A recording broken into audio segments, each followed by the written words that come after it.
朋友們啊，好多人以為運動係練身體嘅事嘅，但係哈佛大學有個研究發現，你衰老嘅速度其實有80%係取決於你個腦衰老得有幾快。咁換句話講，真正嘅抗老戰場咧係喺你個頭入邊。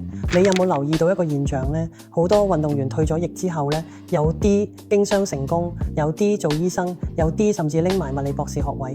兩位物理諾貝爾獎啦，都係登山隊員出身。你可能覺得係靠名氣同毅力，但係真相係運動真係可以幫大腦升級啊！呢個唔係偶然，係有科學根據㗎。點解運動可以做到？因為我哋大腦有一種叫神經可塑性嘅能力，即係大腦可以透過學習同刺激，不斷重塑自己嘅結構同功能。而運動就係激活呢種能力最強嘅開關。斯坦福大學嘅神經生物學家多次強調，運動係令大腦逆生長嘅核心。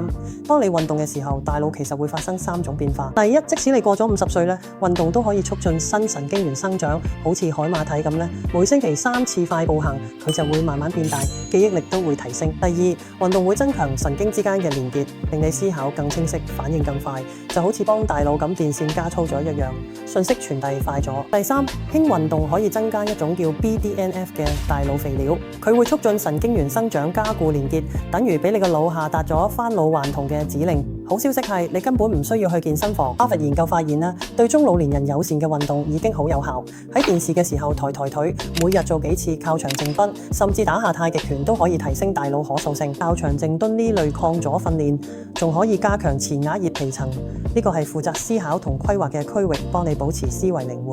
呢啲動作零成本、零風險，可以即刻開始做。所以話抗衰老嘅核心唔係對抗時間，而係激活大腦嘅年輕狀態。從今日開始，簡單輕鬆嘅運動就係送俾大腦最好嘅養分。